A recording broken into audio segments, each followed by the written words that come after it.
असुरों ने आक्रमण करा है और वह असुर आक्रमण कर दिए हैं, तो वो असुर प्रवेश कर रहे हैं, उपद्रव मचाकर हाहाकार कर कर नष्ट करने वाले हैं इस पूरी पृथ्वी को। तो फिर उसको बचाएगा कौन, कैसे बचेगा? शिव जी ने कहा चिंता मत करो। दुर्गा ने अपने केश का स्मरण किया, एक केश को माता पार्वती जी ने अपने हाथों से छुआ, छूते ही एक कुंड में सुंदर जवारे उत्पन्न हुए हैं। जब तक वो जवारे बड़े नहीं हो जाते, जब तक वो जवारे थोड़े प्रबल नहीं हो जाते, तब तक एक भी असुर प्रवेश नहीं कर सकता, हाहाकार नहीं मचा सकता और अंदर आ नहीं सकता। शिव महापुराण की कथा कहती है जवारे जिसके यहाँ बोए जाते हैं, जवारे का आप लोग कहते हैं कहीं पर देवी जी बैठी हैं, किसी के यहाँ मिट्टी की मूर्ति आई 21 फीट की, 41 फीट की, 15 फीट की, 10 फीट की, 25 फीट की देवी जी की प्रतिमा स्थापना हुई। लोग कहते हैं हम देवी जी का दर्शन करने जा रहे हैं, दुर्गा जी का दर्शन करने जा रहे हैं। शिव महापुराण की कथा कहती है वो दुर्गा जी का दर्शन नहीं, देवी का दर्शन नहीं। नवरात्रे में जहां जवारे बोए जाते हैं वहां मात्र आप पांव रखते हैं तो अपने घर में से क्लेश दूर हट जाता है, अहंकार दूर हट जाता है, अभिमतता दूर हट जाती है, तकलीफें दूर हट जाती है। जिसके घर में जवारे बोए जाते हैं वहां से अहंकार, काम, लोभ, आसक्ति, वासना, तृष्णा और दुख तकलीफें दूर हट जाती है। तो जवारे का मूल का तत्व आनंद सुख है। महाराज उसको समझने वाला समझ सकता। रेणुका घड़ा बनाकर शिव जी का स्पर्श कर रही है, केवल स्पर्श, मट्टी के पात्र में बला जाता है स्पर्श मात्र, सहज नहीं है। शिव उसकी भक्ति बड़ी प्रबल है क्योंकि उसके मस्तक पर गंगा विराजमान है और वो साधारण कृपा करने वाला नहीं, दुनिया को अमृत देने वाला है। शिव अमृत प्रदान करने वाला। अरे भाई, शिव महापुराण की कथा कहती है जैसे किसी के यहां कोई मर जाता है तो पूरे परिवार में सूतक लग जाती है। बोलो री जी जी सही है कि गलत है? अरे बोलो तो जम के, लगती है ना। परिवार में कोई मर गया पूरे परिवार को सूतक लग जाती है।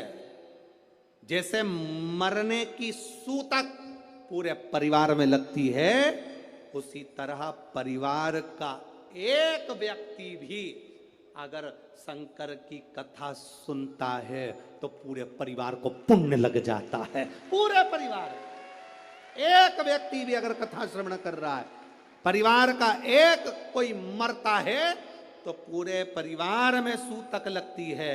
उसी तरह हम कोई अच्छा काम करते हैं, शिव जी को एक लोटा जल चढ़ाते हैं, कथा श्रवण करते हैं, भूखे को भोजन, प्यासे को पानी पिलाते हैं, तो उसका जो पुण्य का जो फल है वो किसी एक को नहीं, घर का एक व्यक्ति करता है और पूरे खानदान को उसका पुण्य फल प्राप्त हो जाता है। तो नवरात्रा आता है जो आज से प्रारंभ हुआ है, कहते हैं अगर कोई स्थिर होकर एकांत में बैठकर भगवान शंकर के नाम का मात्र संबोधन श्रवण कर लेता है, सुन ले, गुनगुना ले, शिव को याद कर ले, तो कहते हैं शिव और शक्ति की दोनों की कृपा उसके ऊपर बनी ही रहती है।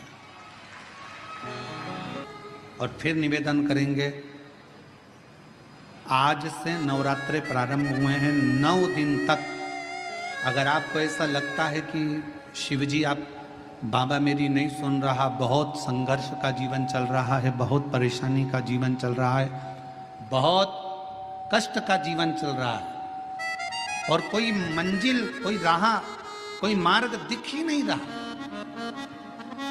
तुम्हारा कैसा भी दुख है, जो आज प्रारंभ हुए हैं, आज से 9 दिन तक का एक नियम ले लो नवरात्रि में कि मुझे शिवजी के मंदिर में अशोक सुंदरी वाली जगह पर एक बेलपत्र माँ हेमवती माता के नाम से, कौन सी माता? हेमवती, माँ हेमवती के नाम से एक बेलपत्र अशोक सुंदरी वाली जगह पर समर्पित करूंगी। 9 दिन का एक नियम धारण करो और 12वें या 15वें दिन आप देखिए आपका जो दुख है मेरा बाबा उसको काट कर ही रहा। इस नवरात्रे में हेमवती माता का स्मरण करना, एक बेलपत्र का पूजन करना या एक बेलपत्र के वृक्ष के नीचे आप 9 दिन तक भी, अगर मंदिर तक भी नहीं जा सकते, मंदिर में आप बेलपत्र रखने नहीं जा सकते, तो आपके घर के आंगन में, द्वारे पर, बगीचे में, आपके घर के पास अगर कोई बेलपत्र का पौधा है, वृक्ष है, उस बेलपत्र के वृक्ष के सामने एक बेलपत्र का पत्ता रखकर भी अगर आप उस पर जल चढ़ा रहे हैं या पूजन कर रहे हैं हेमवती माता के नाम से, तो उसका फल आपको मिलेगा। और मान लो बेलपत्र का वृक्ष भी नहीं है, हम मंदिर भी नहीं जा सकते, हम कहीं नहीं जा सकते, घर से बाहर कैसे निकलें? पानी तेज है, जलवृष्टि हो रही है, बहुत सा पानी है, तो क्या करें? अपने घर में जो शिवलिंग है, तुम्हारे घर में अगर जो शिवलिंग है, तुम्हारे घर में जो शिवलिंग विराजमान है, उसी शिवलिंग के साक्षी में, सम्मुख में भी अगर हेमवती माता का नाम लेकर अगर एक बेलपत्र समर्पित करोगे 9 दिवस तक, तो उसका फल मिलेगा जरूर, उसका जल, उसका फल मिलेगा। फिर से बोलो, कौन माता? हेमवती माता। कौन है ये? शिव महापुराण की कथा कहती है, जब माता पार्वती जी हिमालय राज के घर में प्रगटी